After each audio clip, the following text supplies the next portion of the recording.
BJP शासित राज्यों में कानून की क्या हालत है आप कल्पना कर लीजिए। एक पत्रकार की हत्या हो जाती है और इसकी सबसे बड़ी वजह मैं बताऊंगा इस देश की जो जातिवादी मनुवादी मीडिया है, जिसने सत्ता के सामने रसूखदार लोगों के सामने घुटने टेक दिए हैं और उसका खामियाजा हम जैसे पत्रकारों को उठाना पड़ रहा है, जो वसूली नहीं करते हैं, जो सत्ता की दलाली नहीं करते हैं और जो सवाल पूछते हैं। नमस्कार, मैं शंभू कुमार सिंह और आप देख रहे हैं नेशनल दस्तक। छत्तीसगढ़ के बस्तर के नक्सली इलाके में साहसिक पत्रकारिता करने वाले बीजापुर के चर्चित पत्रकार यूट्यूबर मुकेश चंद्राकर की हत्या कर दी गई है। मुकेश चंद्राकर यूट्यूब चैनल चलाते थे, बड़े पत्रकार थे, सच्चे पत्रकार थे और उनकी सेप्टिक टैंक में उनको चुनवा दिया गया है। आप सोचिए, सबसे बड़ी खबर बता रहा हूं, मुकेश की लाश एक ठेकेदार के घर सेप्टिक टैंक में मिली है। सोचिए, मात्र 120 करोड़ रुपए के सड़क का मामला था। सोचिए, 120 करोड़ के हैसियत वाला ठेकेदार एक पत्रकार को सेप्टिक टैंक में चुनवा देता है और आप चुप हैं, क्योंकि इसकी वजह है ये जातिवादी मनुवादी मीडिया। ये जो बड़े बड़े अखबार हैं, ये जो बड़े बड़े चैनल हैं, ये पत्रकार नहीं है, ये सत्ता के दलाल हैं, ये चाटुकार हैं, ये ऐसे धन्ना सेठों के दलाल हैं। और इसी के दम पर इन तमाम ऐसे मर्डरर ठेकेदारों को, सरकारों को लगता है कि इनकी 2 रुपए की हैसियत नहीं है, इनको खरीद लो, इनके मालिक को खरीद लो। मुकेश चंद्राकर की हत्या के लिए इस देश का जातिवादी मनुवादी डरे हुए पत्रकार जिम्मेदार हैं। अगर पत्रकार आंख में आंख डालकर सत्ता से सवाल पूछे, चाहे जिसकी सरकार हो, तो क्या मजाल है कि उस देश में क्राइम हो जाएगा, करप्शन हो जाएगा। और मैं इस देश के लोगों से अपील कर रहा हूं, आज मुकेश चंद्राकर मर गया, इतिहास में अमर हो गया, लेकिन आप अगर ऐसे पत्रकारों के साथ नहीं खड़े होंगे तो आप रोज घुट घुट कर मरेंगे। जिनके मुंह खून लग गया है वो कल आप पर भी हाथ डालेंगे। तो सोचिए, सबसे बड़ी खबर बता रहा हूं, किस तरह से ये तस्वीरें हैं मुकेश चंद्राकर की। और ये यूट्यूबर थे, 120 करोड़ रुपए के रोड में घोटाला हुआ था, इनको रिपोर्ट के बाद जांच बैठ गई थी और इसीलिए धन्ना सेठ ने, उस ठेकेदार ने इनकी बुलाकर हत्या कर दी है। तो सबसे जघन्य खबर बता रहा हूं और इस तरह की खबरों पर आपको संज्ञान लेना पड़ेगा। तो सोचिए किस तरह से हालात है इस देश में, आपको समझना पड़ेगा। और ये बड़ी खबर है जो सोशल मीडिया पर वायरल है और ये बड़ी खबर है। अब आपको खुद सुनवा रहा हूं। सोचिए, आपने सुना था किस तरह से यूपी में आशीष पटेल, जो कि योगी सरकार में मंत्री हैं, वो कह रहे थे कि मुझे एसटीएफ गोली मार सकती है, अगर उसमें हिम्मत है तो पैर में नहीं मेरे सीने पर गोली मारे। एक और ओबीसी समाज से आने वाले विधायक की कहानी बता रहा हूं। सोचिए, योगी सरकार में पिछड़े समाज से आने वाले मंत्री और विधायक सिर्फ निधि और तनख्वाह तक सीमित और उसी के लिए जिंदा है। समाज के साथ हो रहे अन्याय और उनकी हकमारी के खिलाफ मिमियाने के अलावा कुछ नहीं कर सकते हैं। पिछड़े समाज से आने वाले मंत्री आशीष पटेल के बाद पिछड़े समाज के विधायक नंदकिशोर गुर्जर की रामराज में छल का दर्द। आप सुनिए इसको।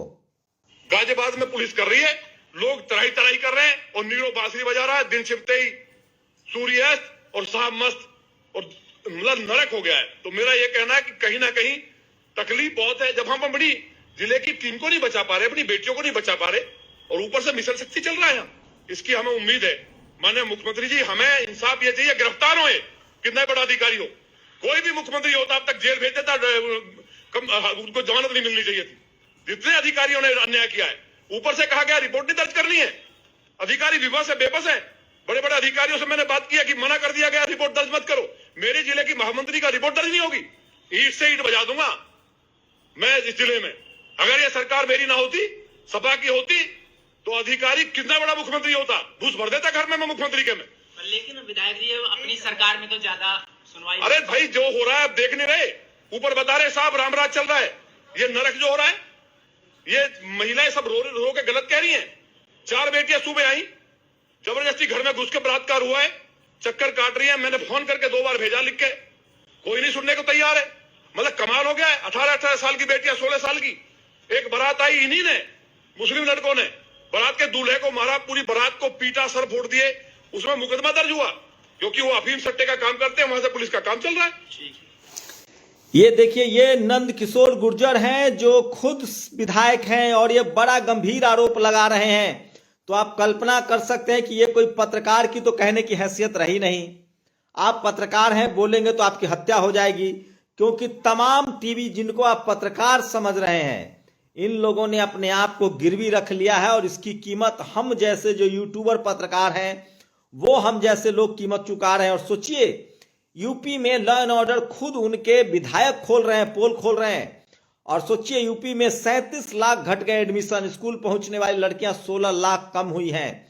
यूपी की यह स्थिति है, कोई पत्रकार इस पर खबर नहीं चलाएगा, कोई खबर नहीं उठाएगा। आपको समझना पड़ेगा किस तरह के हालात हो गए हैं। और ये सबसे विकट खबर बता रहा हूं, नंद किशोर गुर्जर जो काफी तेज तरार विधायक माने जाते हैं, उन्होंने खुद बोला नीरो बंसी बजा रहे हैं। किसके तरफ उनका इशारा, ये सबसे बड़ी खबर है जो मैं आपको बता रहा हूं।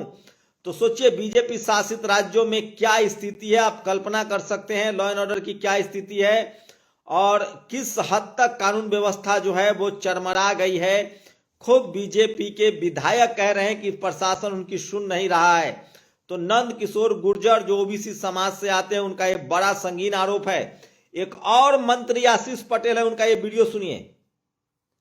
मैं चाहता हूं कि ये वीडियो सुनिए, तब आपको भी बता देना चाहता हूं, तुम्हारा नाम स्पेशल टास्क फोर्स है ना, तो मेरा नाम आशीष पटेल है। तुम पैर पे गोली मारते हो ना, औकात हो तो सीने पे मेरे गोली मार के दिखाओ।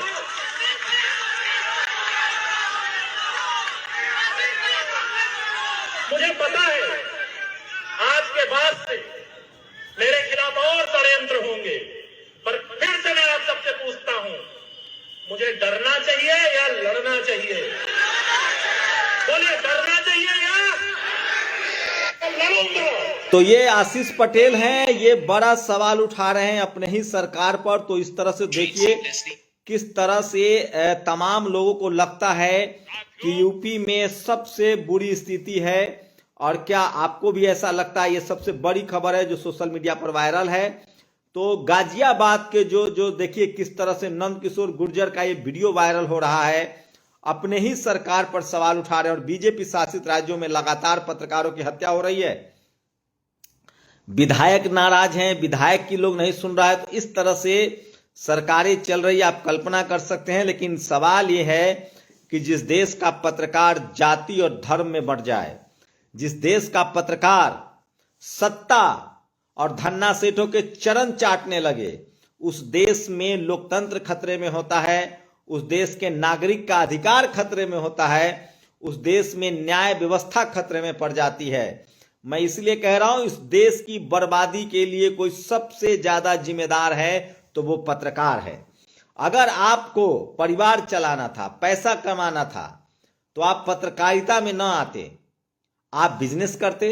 अगर मैं सेना की नौकरी करता तो मैं सीमा पर अपनी देश की सीमा की सुरक्षा के लिए जान देता।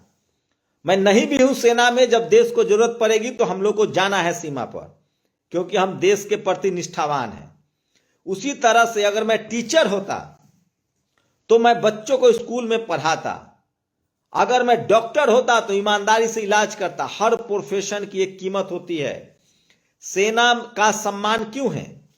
हर सैनिक को हम लोग सैल्यूट क्यों करते हैं? क्योंकि वो अपनी नौकरी के साथ साथ मैक्सिमम सेक्रीफाइस करते हैं, वो अतुल्य त्याग करते हैं, जिस पर देश गर्व करता है कि वो नौकरी भी करते हैं लेकिन अपनी सीमा की सुरक्षा के लिए अपना जान भी न्यौछावर करते हैं। और उसी तरह से अगर आप पत्रकार हैं और अगर आप सरकार से डर गए, सत्ता से डर गए, धन्ना सेठों से डर गए और आपने झूठ को सच और सच को झूठ कहना शुरू कर दिया, तो आप पत्रकार नहीं है, तभी आप चटुकार बनते हैं। और इस देश की मीडिया की वजह से इस देश में गरीब लोग लूट रहे हैं। सरकारी अस्पताल की खबर नहीं है, सरकारी लूट मची हुई है, सड़कों की हालत खराब है। और इस देश के पत्रकार, जो टीवी अखबार जिसको आप पत्रकार मानते हैं, वो सिर्फ अपनी जिंदगी सुरक्षित कर रहा है, वो पैसा कमा रहा है। और जो गिने चुने हम जैसे यूट्यूबर पत्रकार हैं जिन्होंने चैनलों की नौकरी छोड़ दी, क्योंकि हम उनकी हां में हां नहीं मिला सकते थे, उनकी दलाली नहीं कर सकते थे, और यूट्यूब पर पत्रकारिता कर रहे हैं, तो ऐसे लोग हमें दीवारों में चुनवा दे रहे हैं। सोचिए, मुकेश चंद्राकर को दीवार सेप्टिक टैंक में चुनवा दिया गया है। ये सबसे दुखद खबर है। किस तरह से मुकेश चंद्राकर एक यूट्यूबर थे, अब के समय में अगर पत्रकारिता कोई कर रहा है तो वो यूट्यूब चैनल के पत्रकार कर रहे हैं। और ये सब इसीलिए हो रहा है क्योंकि इस देश की जातिवादी मनुवादी मीडिया ने सत्ता की दलाली, धन्ना सेठों की दलाली शुरू कर दी है। ये लोग जातिवादी हैं, जाति देखकर बोलते हैं, और इसीलिए मुकेश चंद्राकर जैसे पत्रकार जो सच लिखने वाले हैं, बोलने वाले हैं, पढ़ने लिखने वाले हैं, उनको मारा जा रहा है। आप सोचिए, मुकेश चंद्राकर की हत्या कर दी गई है, सेप्टिक टैंक में उनके लाश को चुनवा दिया गया। यह सबसे डरावनी खबर है। पत्रकार जो होते हैं उनका काम होता है जनता के लिए बोलना, जनता के हितों में बोलना। जिस देश का पत्रकार गुलाम हो जाएगा, डरपोक हो जाएगा, उस देश की लोकतंत्र खतरे में पड़ जाएगी, आपका संवैधानिक अधिकार खतरे में पड़ जाएगा, स्कूल अस्पताल खतरे में पड़ जाएगा। ये आप लोग जब तक टीवी और अखबार का बायकॉट नहीं करेंगे, इन चापलूसों पत्रकार, किसी पार्टी के साथ जुड़ा हो पत्रकार, किसी सत्ता के साथ जुड़ा हो, वो पूरी तरह से दलाल होता है। पत्रकार का मतलब होता है सच को सच कहना, झूठ को झूठ कहना, जाति और धर्म से ऊपर उठकर सच्चाई दिखाना। और सोचिए, सत्ता के पक्ष में जो पत्रकार बोले, सरकार के जो पक्ष में पत्रकार बोले, वो समझिए पत्रकार नहीं चाटुकार है। तो सोचिए किस तरह से बड़ी दुखद खबर है। मुकेश चंद्राकर की हत्या कर दी गई है और ये सबसे विभत्स खबर है। मैं फिर कह रहा हूं, गिने चुने मुट्ठी भर पत्रकार जो अब पत्रकारिता कर रहे हैं, प्लीज उनके साथ खड़ा होइए, ताकि जब तक पत्रकारिता जिंदा रहेगी, ईमानदार पत्रकार होंगे। जैसे सीमा की सुरक्षा के लिए इस देश के जवान अपनी जान की कुर्बानी देते हैं, तभी हम सुरक्षित हैं, तभी हम सो पाते हैं। अगर हमारे जवान हैं तो हम हैं। उसी तरह से देश के अंदर लोकतंत्र, डेमोक्रेसी, आपके अधिकार, स्कूल, अस्पताल, दवाई, पढ़ाई लिखाई की खबर तभी तक रहेगी जब तक आप पत्रकारों के साथ खड़े होंगे। सोचिए, यूट्यूबर पत्रकारों का खौफ है, लोग डर रहे हैं, और इसकी वजह यह है कि जिनको आप पत्रकार समझते हैं, घंटों टीवी डिबेट देखते हैं, बहस देखते हैं, वो दरअसल एजेंडा सेटर लोग हैं। वो पत्रकार नहीं, वो सत्ता के चाहे किसी की सत्ता हो। पत्रकार का मतलब होता है सत्ता से सवाल पूछना, जनता की आवाज बनना। इसलिए पत्रकारों को पहचानिए और ऐसे पत्रकारों के साथ सजगता से, मजबूती से खड़े रहिए। शुक्रिया। नेशनल दस्तक की आपसे गुजारिश है कि अगर इसको बचाना चाहते हैं तो नेशनल दस्तक को सब्सक्राइब करने के लिए रेड कलर के सब्सक्राइब बटन को दबाएं, फिर बेल आइकन की घंटी दबाएं। नेशनल दस्तक को बचाने के लिए बहुत जरूरी है कि हर खबर को शेयर करें, लाइक करें, कमेंट जरूर करें।